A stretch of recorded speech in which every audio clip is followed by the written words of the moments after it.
ತರಗತಿಯ ಗಣಿತ ಪಾಠವನ್ನು ಇಲ್ಲಿ ತೆಗೆಯಲಿಕ್ಕಿದ್ದೇನೆ. ಗಣಿತ ವಿಷಯದಲ್ಲಿ ಮೊದಲನೇ ಪಾಠ ವಿಸ್ತೀರ್ಣ ಎಂಬ ಪದವು ನೀವು ಇವತ್ತು ನಿನ್ನೆ ಕೇಳುವುದಲ್ಲ. ನೀವು ಇದನ್ನು ಅತಿ ಸಣ್ಣ 7ನೇ ಕ್ಲಾಸ್ 8ನೇ ಕ್ಲಾಸ್ನಲ್ಲಿ ನೀವು ವಿಸ್ತೀರ್ಣದ ಕುರಿತು ಕಲ್ತಿದ್ದೀರಿ ಅಲ್ವಾ. 8ನೇ ತರಗತಿಯಲ್ಲಿ ಬಹುಭುಜಗಳು ಎಂಬ ಪಾಠದಲ್ಲಿ ನೀವು ವಿಸ್ತೀರ್ಣವನ್ನು ಕಂಡುಹಿಡಿಯಲು ನೀವು ಕಲ್ತಿದ್ದೀರಿ. ಏನು ಈ ಬಹುಭುಜಗಳು ಅಂದರೆ 3 ಅಥವಾ ಅದಕ್ಕಿಂತ ಹೆಚ್ಚು ಭುಜಗಳು ಇರುವ ಆಕೃತಿಗಳನ್ನು ಬಹುಭುಜಗಳು ಎಂದು ಹೇಳ್ತೇವೆ. ಉದಾಹರಣೆಗೆ ತ್ರಿಕೋನ, ಚೌಕ, ಆಯತ, ಸಮಾನಾಂತರ ಚತುರ್ಭುಜ, ಸಮಲಂಬ ಇತ್ಯಾದಿ. ಇನ್ನು ಈ ಪಾಠದಲ್ಲಿ ನಾವು ಮೇಯ್ನಾಗಿ ತ್ರಿಕೋನದ ವಿಸ್ತೀರ್ಣದ ಬಗ್ಗೆ ಕಲಿಯಲಿಕ್ಕೆ ಇರುವುದು. ಈಗ ನಾನು ಇಲ್ಲಿ ಒಂದು ತ್ರಿಕೋನವನ್ನು ರಚಿಸ್ತಾ ಇದ್ದೇನೆ. 3 ಭುಜಗಳಿರುವ ಆಕೃತಿಯಾಗಿದೆ ತ್ರಿಕೋನ. ಇನ್ನು ಈ ತ್ರಿಕೋನದ ವಿಸ್ತೀರ್ಣದ ಸೂತ್ರವಾಕ್ಯವೇನು ಹೇಳ್ಬೋದಾ? ವಿಸ್ತೀರ್ಣದ ಸೂತ್ರವಾಕ್ಯ ವಿಸ್ತೀರ್ಣ ಸಮ ಅರ್ಧ ಗುಣಿಸು ಪಾದ ಗುಣಿಸು ಲಂಬ. ಇದರಲ್ಲಿ ಈ ಚಿತ್ರದಲ್ಲಿ ಪಾದ ಯಾವುದು? ಕೆಳಗಿನ ಭುಜವನ್ನು ಪಾದ ಅಂತ ಹೇಳ್ತಾರೆ. ಅದೇ ರೀತಿ ಈ ಲಂಬ ಯಾವಾಗಲೂ 90 ಡಿಗ್ರಿ ಆಗಿರಬೇಕು. ಇದು ಲಂಬ. ವಿಸ್ತೀರ್ಣ ಸಮ ಅರ್ಧ ಗುಣಿಸು ಪಾದ ಗುಣಿಸು ಲಂಬ. ಇನ್ನು ಉದಾಹರಣೆಗೆ ಈ ತ್ರಿಕೋನದ ಪಾದವು 10 ಸೆಂಟಿಮೀಟರ್, ಪಾದ 10 ಸೆಂಟಿಮೀಟರ್, ಲಂಬ 5 ಸೆಂಟಿಮೀಟರ್. ಹಾಗಾದರೆ ಈ ತ್ರಿಕೋನದ ವಿಸ್ತೀರ್ಣ ಎಷ್ಟಾಗಿರ್ಬೋದು? ಇಲ್ಲಿ ಈ ಸೂತ್ರವಾಕ್ಯದಲ್ಲಿ ಕೊಟ್ಟರೆ ಅರ್ಧ ಗುಣಿಸು ಪಾದ ಎಷ್ಟು ಕೊಟ್ಟಿದ್ದಾರೆ? 10 ಸೆಂಟಿಮೀಟರ್. 10 ಗುಣಿಸು ಲಂಬ 5 ಸೆಂಟಿಮೀಟರ್. ಅರ್ಧ ಗುಣಿಸು 10 ಗುಣಿಸು 5 ಅಂದರೆ ಅರ್ಧ ಗುಣಿಸು 15 50. 50 ಗುಣಿಸು 1 50. 50 ಭಾಗಿಸು 2 ಅಂದರೆ 25 ಚದರ ಸೆಂಟಿಮೀಟರ್. ಕೊಟ್ಟಿರುವ ತ್ರಿಕೋನದ ವಿಸ್ತೀರ್ಣವು 25 ಚದರ ಸೆಂಟಿಮೀಟರ್. ಇನ್ನು ನಾನಿಲ್ಲೊಂದು ಪ್ರಶ್ನೆ ಕೇಳ್ತಾ ಇದ್ದೇನೆ. ನನಗೊಂದು ತ್ರಿಕೋನವನ್ನು ರಚಿಸಬೇಕು. ಆ ತ್ರಿಕೋನದ ವಿಸ್ತೀರ್ಣವು 12 ಚದರ ಸೆಂಟಿಮೀಟರ್ ಆಗಿರಬೇಕು.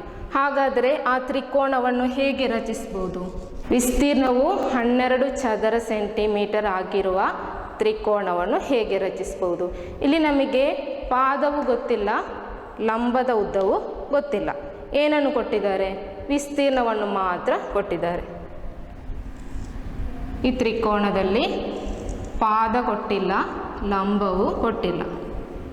ನಮಗೆ ಎಷ್ಟು ಗೊತ್ತಿಲ್ಲ. ಅದು ಈಗ ನಾವು ಮೊದಲು ಏನನ್ನು ಕಂಡುಹಿಡಬೇಕು? ತ್ರಿಕೋನವನ್ನು ರಚಿಸಬೇಕಾದ್ರೆ ನಮಗೆ ಪಾದ ಬೇಕು, ಲಂಬ ಬೇಕು ಅಲ್ವಾ. ವಿಸ್ತೀರ್ಣ ಸಮ 12 ಚದರ ಸೆಂಟಿಮೀಟರ್. ಸೊ ವಿಸ್ತೀರ್ಣದ ಸೂತ್ರವಾಕ್ಯ ಅರ್ಧ ಗುಣಿಸು ಪಾದ ಗುಣಿಸು ಲಂಬ. ಅರ್ಧ ಗುಣಿಸು ಪಾದ ಗುಣಿಸು ಲಂಬ ಸಮ 12. ಇನ್ನು ಈ ಎರಡನ್ನು ಬಲಬದಿಗೆ ತಂದರೆ ಏನಾಗ್ತದೆ? ಪಾದ ಗುಣಿಸು ಲಂಬ ಸಮ, ಇಲ್ಲಿ ಭಾಗಿಸು ಅಲ್ವಾ, ಆಗ ಈ ಎರಡನ್ನು ಬಲಬದಿಗೆ ತರುವಾಗ ಅಲ್ಲಿ ಗುಣಿಸು ಆಗ್ತದೆ. ಅಂದರೆ 12 ಗುಣಿಸು 2 ಅಂದರೆ ಪಾದ ಗುಣಿಸು ಲಂಬ ಸಮ ಎಷ್ಟು?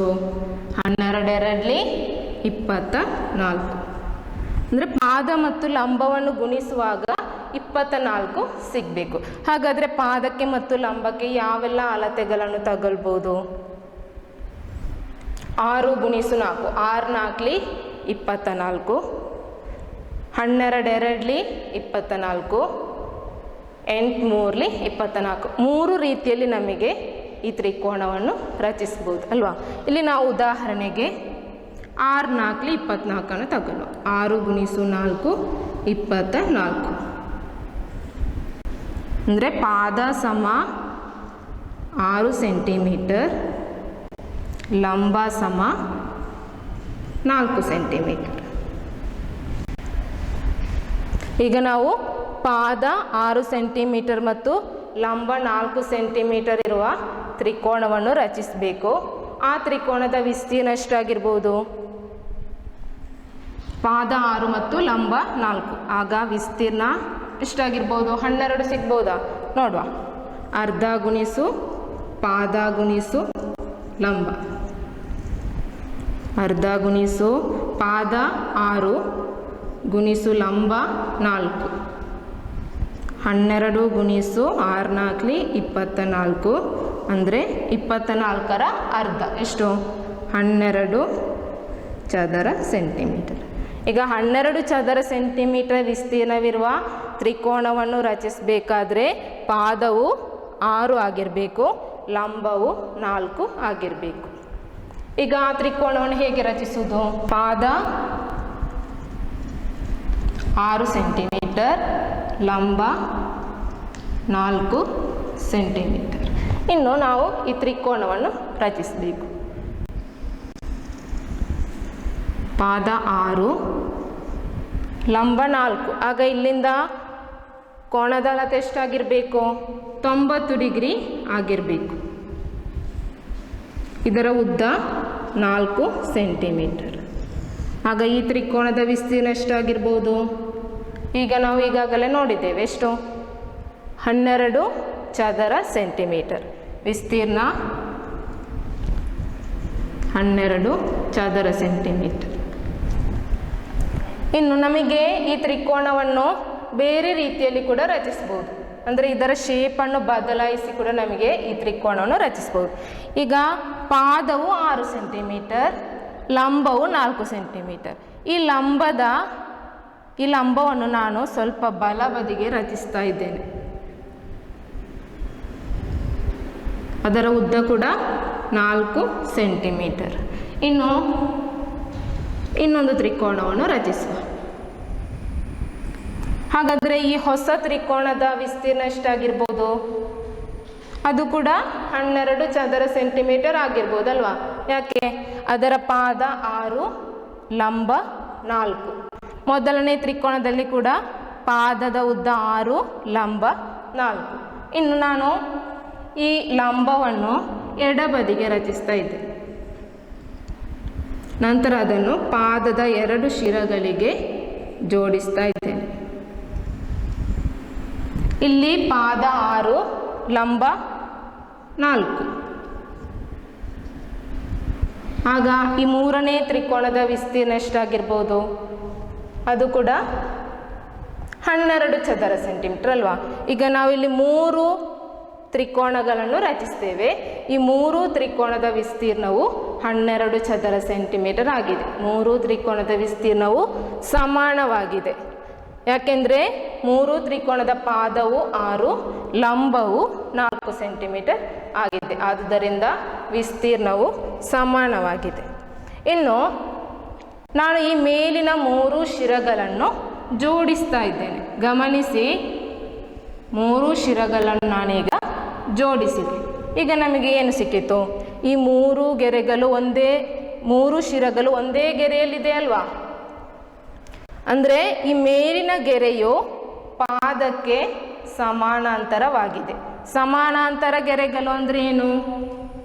ನಾವು 8ನೇ ಕ್ಲಾಸ್ನಲ್ಲಿ ಕಲ್ತಿದ್ದೇವೆ. ಸಮಾನಾಂತರ ಗೆರೆಗಳು ಅಂದರೆ ಏನು?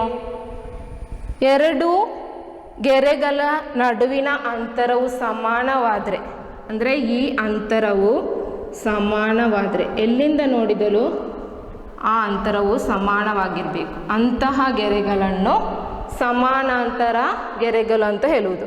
ಇಲ್ಲಿ ಮೇಲಿನ ಈ ಗೆರೆ ಮತ್ತು ಈ ತ್ರಿಕೋನದ ಪಾದ, ಈ 2 ಗೆರೆಗಳು ಸಮಾನಾಂತರ ಗೆರೆಗಳಾಗಿವೆ ಅಲ್ವಾ? ಇವುಗಳೊಳಗಿನ ಅಂತರವು, ಈ 2 ಗೆರೆಗಳೊಳಗಿನ ಅಂತರವು ಸಮಾನ. ಎಷ್ಟು? 4 ಸೆಂಟಿಮೀಟರ್. ಅಂದರೆ ತ್ರಿಕೋನದ ಲಂಬವು 4 ಸೆಂಟಿಮೀಟರ್ ಆಗಿದೆ. ಆದುದರಿಂದ ಇಲ್ಲಿ ಗಮನಿಸಿ, ಇಲ್ಲಿ ಎರಡು ಸಮಾನಾಂತರ ಗೆರೆಗಳ ನಡುವೆ ಪಾದವು ಸಮಾನವಾಗಿರುವ ಎಷ್ಟು ತ್ರಿಕೋನಗಳನ್ನು ನಾವು ರಚಿಸಿದರೂ ಆ ತ್ರಿಕೋನಗಳ ವಿಸ್ತೀರ್ಣವು ಸಮಾನವಾಗಿರುವುದು. ಈಗ ನಾನು ಇನ್ನೊಂದು ತ್ರಿಕೋನವನ್ನು ರಚಿಸ್ತಾ ಇದ್ದೇನೆ. ಈ ತ್ರಿಕೋನದ ವಿಸ್ತೀರ್ಣ ಎಷ್ಟಾಗಿರುವುದು ಅಂದರೆ ಲಂಬ ಹೀಗೆ ಬರ್ತದೆ 90 ಡಿಗ್ರಿ 4 ಸೆಂಟಿಮೀಟರ್ ಅಲ್ವಾ? ಯಾಕೆಂದರೆ ಇದೆರಡು ಸಮಾನಾಂತರ ಗೆರೆಗಳು. ಇದರ ವಿಸ್ತೀರ್ಣವು 12 ಚದರ ಸೆಂಟಿಮೀಟರ್ ಆಗಿರ್ಬೋದು. ಅದೇ ರೀತಿ ಇಲ್ಲಿ ಒಂದು ಲಂಬವನ್ನು ರಚಿಸಿ ಇನ್ನೊಂದು ತ್ರಿಕೋನವನ್ನು ನಾನು ರಚಿಸ್ತಾ ಇದ್ದೇನೆ. ಇದರ ವಿಸ್ತೀರ್ಣವು ಎಷ್ಟಾಗಿರ್ಬೋದು? 12 ಚದರ ಸೆಂಟಿಮೀಟರೇ ಆಗಿರುವುದಲ್ವಾ? ಇನ್ನೊಂದು ಸಲ ನಾನು ರಿಪೀಟ್ ಮಾಡ್ತೇನೆ, ಗಮನಿಸಿ. ಇದೊಂದು ತ್ರಿಕೋನ, ಆ ತ್ರಿಕೋನದ ಲಂಬ ಇದು. ಇನ್ನು ನಾನು ಪಾದಕ್ಕೆ ಸಮಾನಾಂತರವಾಗಿ 3ನೇ ಶಿರದ ಮೂಲಕ ಒಂದು ಗೆರೆಯನ್ನು ಎಳಿತಾ ಇದ್ದೇನೆ. ಇನ್ನು ಈಗ ಇದು ಎರಡು ಏನಾಯಿತು? ಸಮಾನಾಂತರ ಗೆರೆಗಳು. ಇದರ ಒಳಗೆ ನಾನು ಬೇರೆ ಬೇರೆ ರೀತಿಯ ತ್ರಿಕೋನಗಳನ್ನು ರಚಿಸ್ತಾ ಇದ್ದೇನೆ. ಈ ಎಲ್ಲ ತ್ರಿಕೋನಗಳ ವಿಸ್ತೀರ್ಣವು ಸಮಾನವಾಗಿರುವುದು. ಯಾಕೆಂದರೆ ಈ ತ್ರಿಕೋನಗಳು ಎರಡು ಸಮಾನಾಂತರ ಗೆರೆಗಳ ನಡುವಲ್ಲಿದೆ. ಎಲ್ಲ ತ್ರಿಕೋನಗಳ ಪಾದವು ಸಮಾನ. ಆದುದರಿಂದ ಈ ಎಲ್ಲ ತ್ರಿಕೋನಗಳ ವಿಸ್ತೀರ್ಣವು ಸಮಾನವಾಗಿರುವುದು. ಅರ್ಥ ಆಯ್ತಾ? ಇದು ತುಂಬ ಇಂಪಾರ್ಟೆಂಟ್ ಆಗಿರುವುದು. ಇನ್ನು ನಾನಿಲ್ಲೊಂದು ಕ್ವಶನ್ ಹೇಳ್ತೇನೆ. ನಮಗೊಂದು ತ್ರಿಕೋನವನ್ನು ರಚಿಸಬೇಕು. ತ್ರಿಕೋನದ ಭುಜಗಳ ಅಳತೆ 3 ಸೆಂಟಿಮೀಟರ್ 4 ಸೆಂಟಿಮೀಟರ್ ಹಾಗೂ 5 ಸೆಂಟಿಮೀಟರ್. ಮೊದಲು ಇದೊಂದು ತ್ರಿಕೋನವನ್ನು ರಚಿಸಬೇಕು. ನಂತರ ಅಷ್ಟೇ ವಿಸ್ತೀರ್ಣವಿರುವ ಇನ್ನೊಂದು ತ್ರಿಕೋನವನ್ನು ರಚಿಸಬೇಕು. ಆಗ ಇದನ್ನು ಹೇಗೆ ರಚಿಸಬಹುದು? ಇಲ್ಲಿ ಸರಿಯಾಗಿ ಗಮನಿಸಿ. ಮೊದಲು 3 ಸೆಂಟಿಮೀಟರ್ 4 ಸೆಂಟಿಮೀಟರ್ 5 ಸೆಂಟಿಮೀಟರ್ ಭುಜಗಳ ಅಳತೆ ಆಗಿರುವಂತೆ ತ್ರಿಕೋನವನ್ನು ರಚಿಸಬೇಕು. ತ್ರಿಕೋನವನ್ನು ರಚಿಸಲಿಕ್ಕೆ ನೀವು ಕಲ್ತಿದ್ದೀರಿ ಅಲ್ವಾ? ಇಲ್ಲಿ ಪಾದ 5 ಸೆಂಟಿಮೀಟರ್ ಆಗಿ ತಗೊಳ್ಳು. ನಂತರ ಬಾಕಿ ಎರಡು ಭುಜಗಳು 3 ಸೆಂಟಿಮೀಟರ್ ಮತ್ತು 4 ಸೆಂಟಿಮೀಟರ್. ನೀವು ರಚಿಸುವಾಗ ಕೈವಾರ, ಸ್ಕೇಲ್ ಅದನ್ನೆಲ್ಲ ಉಪಯೋಗಿಸಿ ರಚಿಸಬೇಕು. ಇಲ್ಲಿಂದ ಒಂದು ಸೈಡಿಂದ 4 ಸೆಂಟಿಮೀಟರ್, ನಂತರ ಇಲ್ಲಿಂದ 5 ಸೆಂಟಿಮೀಟರ್.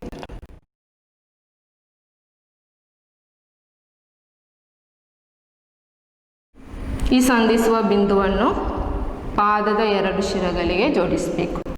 ಇದು 4 ಸೆಂಟಿಮೀಟರ್, ಇದು 5 ಸೆಂಟಿಮೀಟರ್. ಇನ್ನು ಇಷ್ಟೇ ವಿಸ್ತೀರ್ಣವಿರುವ ಇನ್ನೊಂದು ತ್ರಿಕೋನವನ್ನು ರಚಿಸಬೇಕು. ಆಗ ವಿಸ್ತೀರ್ಣ ಸಮಾನವಾಗಬೇಕಾದ್ರೆ ಆ ತ್ರಿಕೋನವು ಎಲ್ಲಿರಬೇಕು? ಆ ತ್ರಿಕೋನದ ಪಾದವು ಈ ತ್ರಿಕೋನಕ್ಕೆ ಸಮಾನವಾಗಿರಬೇಕು ಹಾಗೂ ಎರಡು ಸಮಾನಾಂತರ ಗೆರೆಗಳ ನಡುವೆ ಇರಬೇಕು. ಆಗ ಏನು ಮಾಡಬೇಕು? ಪಾದಕ್ಕೆ ಸಮಾನಾಂತರವಾಗಿ 3ನೇ ಶಿರ, ಈ ಶಿರ 3ನೇ ಶಿರ, ಈ ಶಿರದ ಮೂಲಕ ಪಾದಕ್ಕೆ ಸಮಾನಾಂತರವಾಗಿ ಗೆರೆಯನ್ನು ಎಳಿಬೇಕು ಈ ರೀತಿಯಲ್ಲಿ. ನಂತರ ಇನ್ನೊಂದು ತ್ರಿಕೋನದ ಅಳತೆ ನಮಗೆ ಕೊಡಲಿಲ್ಲ. ಯಾವ ರೀತಿಯಲ್ಲಿ ಬೇಕಾದರೂ ನಮಗೆ ಇನ್ನೊಂದು ತ್ರಿಕೋನವನ್ನು ರಚಿಸ್ಬೋದು ಅಲ್ವಾ? ಯಾಕೆಂದರೆ ಈ ಎರಡು ತ್ರಿಕೋನಗಳು ಎಲ್ಲಿವೆ? ಸಮಾನಾಂತರ ಗೆರೆಗಳ ನಡುವೆ ಇದೆ. ಆಗ ಈ ತ್ರಿಕೋನದ ವಿಸ್ತೀರ್ಣವು ಮೊದಲನೇ ತ್ರಿಕೋನದ ವಿಸ್ತೀರ್ಣಕ್ಕೆ ಸಮಾನವಾಗಿರುವುದು. ಅರ್ಥ ಆಯ್ತಾ? ಇನ್ನು ನಿಮ್ಮ ಪಾಠ ಪುಸ್ತಕದಲ್ಲಿ ಪೇಜ್ ನಂಬರ್ 11, ಎಲ್ಲರೂ ಪಾಠ ಪುಸ್ತಕವನ್ನು ಓಪನ್ ಮಾಡಿ. ಅದರಲ್ಲಿ ಪೇಜ್ ನಂಬರ್ 11ರಲ್ಲಿ 2 ಕ್ವಶನ್ಸನ್ನು ಕೊಟ್ಟಿದ್ದಾರೆ. ಅದರಲ್ಲಿ ಫಸ್ಟ್ ಕ್ವಶನ್ ನೋಡಿ. ಭುಜಗಳ ಉದ್ದ 3, 4 ಹಾಗೂ 6 ಸೆಂಟಿಮೀಟರ್ ಆಗಿರುವ ಒಂದು ತ್ರಿಕೋನವನ್ನು ರಚಿಸಿರಿ. ಮೊದಲೇನು ಮಾಡಬೇಕು? ಒಂದು ತ್ರಿಕೋನವನ್ನು ರಚಿಸಬೇಕು. ಆ ತ್ರಿಕೋನದ ಭುಜಗಳ ಉದ್ದವು 3 ಸೆಂಟಿಮೀಟರ್ 4 ಸೆಂಟಿಮೀಟರ್ ಹಾಗೂ 6 ಸೆಂಟಿಮೀಟರ್ ಆಗಿರಬೇಕು. ಇಷ್ಟೇ ವಿಸ್ತೀರ್ಣವಿರುವ 3 ವ್ಯತ್ಯಸ್ತ ಲಂಬಕೋನ ತ್ರಿಕೋನಗಳನ್ನು ರಚಿಸಿರಿ. ಲಂಬಕೋನ ತ್ರಿಕೋನ ಅಂದ್ರೇನು? ನೀವು ಕಲ್ತಿದ್ದೀರಿ 8ನೇ ತರಗತಿಯಲ್ಲಿ. ಒಂದು ಕೋನ ಎಷ್ಟಾಗಿರಬೇಕು? 90 ಡಿಗ್ರಿ ಆಗಿರಬೇಕು ಅಲ್ವಾ? ಇದು ಲಂಬಕೋನ ತ್ರಿಕೋನ. ಈಗ ಮೊದಲು 3, 4, 6 ಸೆಂಟಿಮೀಟರ್ ಭುಜವಿರುವ ತ್ರಿಕೋನವನ್ನು ರಚಿಸಬೇಕು. ಇದರಲ್ಲಿ ಮೊದಲು 3 ಪಾದವಾಗಿ ತಗೊಳ್ಳು.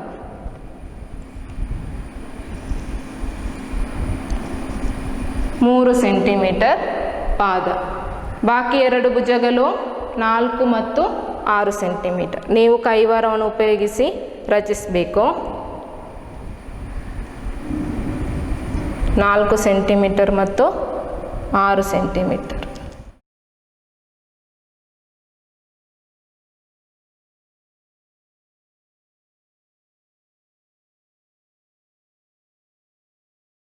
ಇದು 4 ಸೆಂಟಿಮೀಟರ್, ಇದು 6 ಸೆಂಟಿಮೀಟರ್.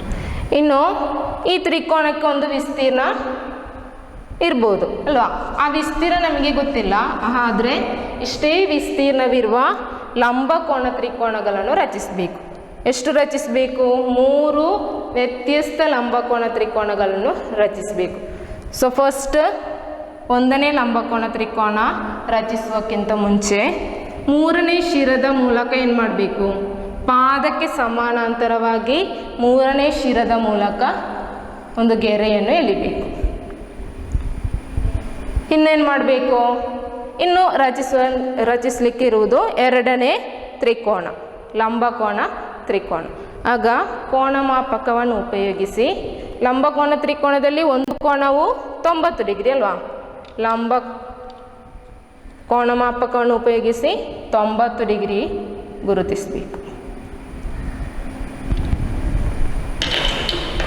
ನಂತರ ಇದನ್ನು ಪಾದಕ್ಕೆ ಜೋಡಿಸಬೇಕು. ಈ ಕೋನವು 90 ಡಿಗ್ರಿ.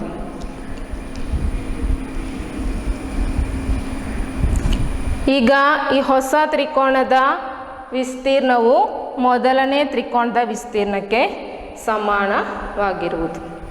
ಇನ್ನು ಒಂದು ತ್ರಿಕೋನ ಆಯಿತು. ಇನ್ನು 2ನೇ ತ್ರಿಕೋನ. 2ನೇ ತ್ರಿಕೋನವನ್ನು ರಚಿಸುವಾಗ ಕ್ವಶನಲ್ಲಿ ಹೇಳಿದ ಮೊದಲನೇ ತ್ರಿಕೋನವನ್ನು ನೀವು ಇನ್ನೊಮ್ಮೆ ರಚಿಸಬೇಕು. ಆದರೆ ಆ ತ್ರಿಕೋನದ ಪಾದದ ಅಳತೆಯನ್ನು ಚೇಂಜ್ ಮಾಡಿ ನೀವು ರಚಿಸಬೇಕು. ಈಗ ಮೊದಲನೇ ತ್ರಿಕೋನದಲ್ಲಿ ಪಾದ 3 ಸೆಂಟಿಮೀಟರ್ ಆಗಿ ತಗೊಂಡದಲ್ವಾ? ಇನ್ನು 2ನೇ ತ್ರಿಕೋನದಲ್ಲಿ ನೀವು 4 ಸೆಂಟಿಮೀಟರ್ ಪಾದ ತಗೊಳ್ಳಿ.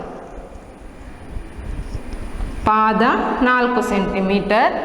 ಬಾಕಿ 2 ಭುಜಗಳ ಉದ್ದ 3 ಮತ್ತು 6 ಸೆಂಟಿಮೀಟರ್. ಇಲ್ಲಿಂದ 3 ಸೆಂಟಿಮೀಟರ್ ಮತ್ತು ಇಲ್ಲಿಂದ 6 ಸೆಂಟಿಮೀಟರ್. ನಂತರ ಇದನ್ನು ಪಾದದ 2 ಶಿರಗಳಿಗೆ ಜೋಡಿಸಬೇಕು.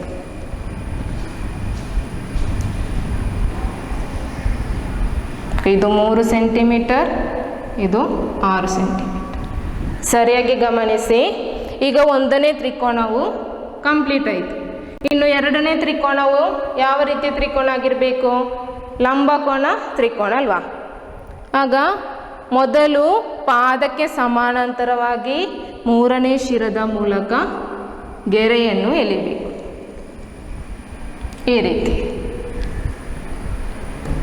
ಇನ್ನು ಲಂಬಕೋನ ತ್ರಿಕೋನದ ಒಂದು ಕೋನವು 90 ಡಿಗ್ರಿ ಆಗಿರುವುದರಿಂದ ಇಲ್ಲಿಂದ 90 ಡಿಗ್ರಿಯನ್ನು ಮಾರ್ಕ್ ಮಾಡಬೇಕು.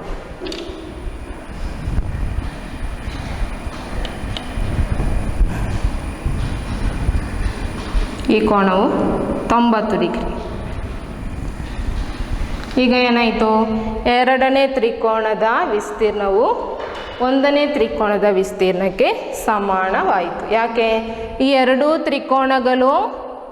ತ್ರಿಕೋನಗಳ ಪಾದವು ಸಮಾನ ಹಾಗೂ 2 ತ್ರಿಕೋನಗಳು 2 ಸಮಾನಾಂತರ ಗೆರೆಗಳ ನಡುವೆ ಇದೆ ಅಲ್ವಾ? ಇನ್ನು ಅದೇ ರೀತಿ 2 ತ್ರಿಕೋನ ಕಂಪ್ಲೀಟ್ ಆಯಿತು. ಇನ್ನು 3ನೇ ತ್ರಿಕೋನ. 3ನೇ ತ್ರಿಕೋನವನ್ನು ನೀವು ಮಾಡಬೇಕಾದದ್ದು ಮೂರನೇ ತ್ರಿಕೋನದಲ್ಲಿ ಏನು ಮಾಡಬೇಕು, ಇದನ್ನು ನೀವು ನಿಮ್ಮ ನೋಟು ಪುಸ್ತಕದಲ್ಲಿ ರಚಿಸಬೇಕು. ಮೂರನೇ ತ್ರಿಕೋನದಲ್ಲಿ ಪಾದವನ್ನು ಇಲ್ಲಿ ನಾವು ಮೊದಲನೇ ಚಿತ್ರದಲ್ಲಿ 3 ಸೆಂಟಿಮೀಟರ್ ಪಾದವಾಗಿ ತಗೊಂಡದ್ದು, ಎರಡನೇ ಚಿತ್ರದಲ್ಲಿ 4 ಸೆಂಟಿಮೀಟರ್ ಪಾದ, ಇನ್ನು ಮೂರನೇ ಚಿತ್ರದಲ್ಲಿ ಪಾದವನ್ನು 6 ಸೆಂಟಿಮೀಟರ್ ಆಗಿ ತಗೊಳ್ಬೇಕು. ಪಾದ 6, ನಂತರ ಬಾಕಿ 2 ಭುಜಗಳು 3 ಮತ್ತು 4. ಆಗ ನೀವು ಇಲ್ಲಿಂದ 3 ಮತ್ತು 4 ತೆಗೆದು ಇಲ್ಲಿ ಚಾಪವನ್ನು ರಚಿಸಿ ತ್ರಿಕೋನವನ್ನು ರಚಿಸಬೇಕು. ನಂತರ ಪಾದಕ್ಕೆ ಸಮಾನಾಂತರವಾಗಿ ಮೂರನೇ ಶಿರದ ಮೂಲಕ ಸಮಾನಾಂತರ ಗೆರೆಯನ್ನು ಎಳೆದು ಕೋನ ಮಾಪಕವನ್ನು ಉಪಯೋಗಿಸಿ ಇಲ್ಲಿಂದ 90 ಡಿಗ್ರಿ ತೆಗೆದು ಇನ್ನೊಂದು ತ್ರಿಕೋನವನ್ನು ರಚಿಸಬೇಕು. ಮಾಡ್ಬೋದಲ್ಲ ಇನ್ನು? ಓಕೆ, ಫಸ್ಟ್ ಕ್ವಶನ್ ಕಂಪ್ಲೀಟ್ ಆಯಿತು. ಇನ್ನು ಎರಡನೇ ಕ್ವಶನ್ ನೋಡಿ. ಕೆಳಗಿನ ತ್ರಿಕೋನವನ್ನು ನಿಮ್ಮ ಪುಸ್ತಕದಲ್ಲಿ ರಚಿಸಿರಿ. ಇಲ್ಲಿ ಒಂದು ತ್ರಿಕೋನವನ್ನು ಕೊಟ್ಟಿದ್ದಾರೆ. ಅದರ ಪಾದ 7 ಸೆಂಟಿಮೀಟರ್, ಎಸಿಯ ಉದ್ದ, ಇನ್ನೊಂದು ಭುಜದ ಉದ್ದ 5 ಸೆಂಟಿಮೀಟರ್ ಹಾಗೂ ಒಂದು ಕೋನದ ಅಳತೆ ಕೊಟ್ಟಿದ್ದಾರೆ 60 ಡಿಗ್ರಿ. ಇಷ್ಟೇ ವಿಸ್ತೀರ್ಣವಿರುವ ABP, BCQ, CAR ಎಂಬ ತ್ರಿಕೋನಗಳನ್ನು ಕೆಳಗೆ ಕೊಟ್ಟಿರುವ ಅಳತೆಗಳಿರುವಂತೆ ರಚಿಸಿರಿ. ಅದರಲ್ಲಿ ಒಂದನೇ ಅಳತೆ ಕೋನ BAP ಸಮ 90 ಡಿಗ್ರಿ, ಎರಡನೆಯದು BCQ ಸಮ 60 ಡಿಗ್ರಿ, ಮೂರನೆಯದ್ದು ಕೋನ ACR ಸಮ 30 ಡಿಗ್ರಿ. ಇಷ್ಟು 3 ಅಳತೆಗಳನ್ನು ಕೊಟ್ಟಿದ್ದಾರೆ. ಈಗ ನೀವು ಮೊದಲನೇ ಚಿತ್ರವನ್ನು ಮೊದಲು ರಚಿಸಬೇಕು. ನಂತರ ಅದಕ್ಕೆ ಸಮಾನ ವಿಸ್ತೀರ್ಣವಿರುವ 3 ವ್ಯತ್ಯಸ್ತ ತ್ರಿಕೋನಗಳ ಅಳತೆಗಳನ್ನು ಉಪಯೋಗಿಸಿ ನೀವು ತ್ರಿಕೋನವನ್ನು ರಚಿಸಬೇಕು. ಮೊದಲು ಇಲ್ಲೊಂದು ಚಿತ್ರವನ್ನು ಕೊಟ್ಟಿದ್ದಾರೆ, ಅದನ್ನು ನೀವು ನೋಟ್ ಬುಕ್ಕಲ್ಲಿ ರಚಿಸಬೇಕು. ಇದರಲ್ಲಿ ಪಾದವು 7 ಸೆಂಟಿಮೀಟರ್,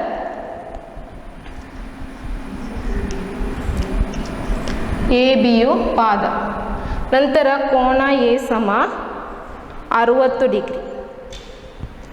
ಕೋನ ಮಾಪಕವನ್ನು ಉಪಯೋಗಿಸಿ 60 ಡಿಗ್ರಿ ಗುರುತಿಸಬೇಕು. 60 ಡಿಗ್ರಿ. ಅದರ ಉದ್ದ ಎಷ್ಟಾಗಿರಬೇಕು? 5 ಸೆಂಟಿಮೀಟರ್ ಅಲ್ವಾ? ಇದರ ಉದ್ದ 5 ಸೆಂಟಿಮೀಟರ್. ಸ್ಕೇಲನ್ನು ಉಪಯೋಗಿಸಿ 5 ಸೆಂಟಿಮೀಟರ್ ಗುರುತಿಸಬೇಕು. ನಂತರ ಬಾಕಿ 2 ಭುಜಗಳನ್ನು, ಬಾಕಿ 2 ಶಿರಗಳನ್ನು ಜೋಡಿಸಬೇಕು. ಇನ್ನು ಇಲ್ಲಿ ಫಸ್ಟ್ ಕ್ವಶನ್ ನೋಡಿ. ಇದಕ್ಕೆ ಸಮಾನ ವಿಸ್ತೀರ್ಣವಿರುವ ಇನ್ನೊಂದು ತ್ರಿಕೋನವನ್ನು ರಚಿಸಬೇಕು. ಇಲ್ಲಿ ಅದರ ಕೋನದ ಅಳತೆಯನ್ನು ಕೊಟ್ಟಿದ್ದಾರೆ. ಕೋನ BAP ಸಮ 90 ಡಿಗ್ರಿ. ಇದರಲ್ಲಿ BAP ಕೋನ ಯಾವುದು ಬರ್ತದೆ? ಈ ಕೋನ ಅಲ್ವಾ? BAP ಅಂದರೆ ಈ ಕೋನ. ಅಂದರೆ ಇಲ್ಲಿ ನೋಡಿ, ಮೊದಲನ ಎರಡು ಲೆಟರ್ಸ್ ಯಾವುದು? B ಮತ್ತು A. BAಯನ್ನು ಪಾದವಾಗಿ ತಗೊಳ್ಬೇಕು. ಹೀಗೆ ನೋಡಿದರೆ ನಿಮಗೆ ಸುಲಭವಾಗ್ತದೆ. BAಯನ್ನು ಪಾದವಾಗಿ ತಗೊಳ್ಬೇಕು. ಆದರೆ ಇಲ್ಲಿ ಯಾವುದು ಪಾದ? BA ಇದಲ್ವಾ? ನಂತರ Aಯ ಮೂಲಕ 90 ಡಿಗ್ರಿ ಕೋನವನ್ನು ಗುರುತಿಸಬೇಕು. ಕೋನ ಮಾಪಕವನ್ನು ಉಪಯೋಗಿಸಿ ಗುರುತಿಸಬೇಕು. ಅದಕ್ಕಿಂತ ಮುಂಚೆ ವಿಸ್ತೀರ್ಣ ಸಮಾನವಾಗಬೇಕಾದ್ರೆ ಏನು ಮಾಡಬೇಕು? ಈ ಪಾದಕ್ಕೆ ಸಮಾನಾಂತರವಾಗಿ ಮೂರನೇ ಶಿರದ ಮೂಲಕ ಗೆರೆಯನ್ನು ಎಳಿಬೇಕು. ಇದನ್ನು ನೀವು ಫಸ್ಟ್ ಮಾಡಬೇಕಾದ್ದು, ಇದನ್ನು ಮರಿಬಾರ್ದು. ಪಾದಕ್ಕೆ ಸಮಾನಾಂತರವಾಗಿ ಮೂರನೇ ಶಿರದ ಮೂಲಕ ಗೆರೆಯನ್ನು ಎಳಿಬೇಕು. ನಂತರ ಈ ಕೋನವನ್ನು ಗುರುತಿಸಬೇಕು. BAP ಸಮ 90 ಡಿಗ್ರಿ. ಅಂದರೆ ಎಯಲ್ಲಿ ಇಟ್ಟು 90 ಡಿಗ್ರಿ ಗುರುತಿಸಬೇಕು.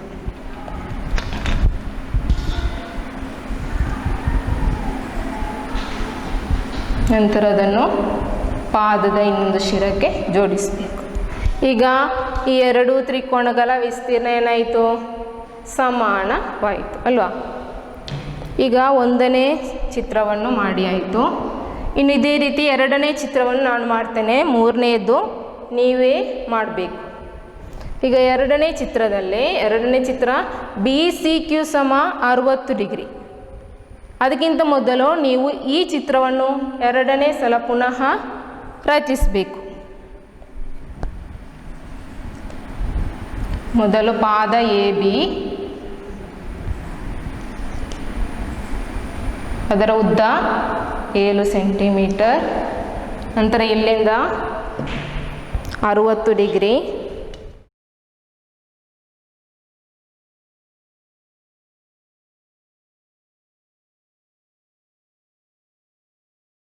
ಅದರ ಉದ್ದ 5 ಸೆಂಟಿಮೀಟರ್. ನಂತರ ಇದನ್ನು ಜೋಡಿಸಬೇಕು.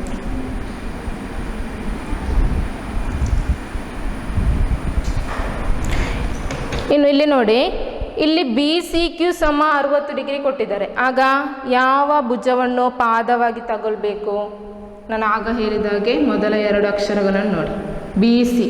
ಇಲ್ಲಿ ಬಿ ಸಿ ಭುಜವನ್ನು ಪಾದವಾಗಿ ತಗೊಳ್ಬೇಕು. ಅಂದರೆ ಇದು ಪಾದ ಅಲ್ವಾ, ಬಿ ಸಿಯು ಪಾದವಾಗಿದೆ. ಆಗ ನಾವು ಸಮಾನಾಂತರ ಗೆರೆಯನ್ನು ಎಲ್ಲಿ ರಚಿಸಬೇಕು?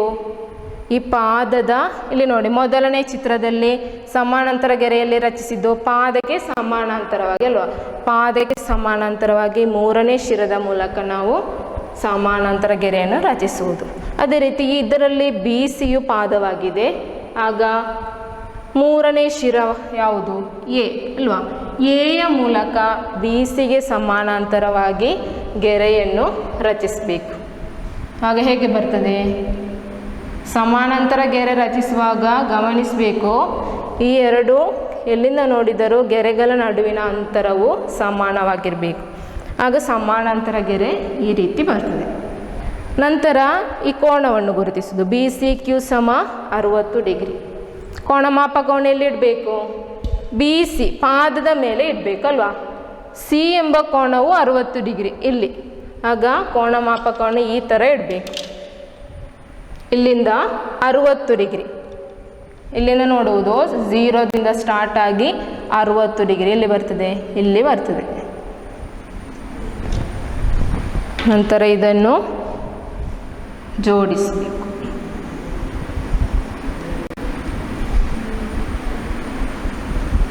ಅಂದರೆ ಈ ಕೋನವು 60 ಡಿಗ್ರಿ.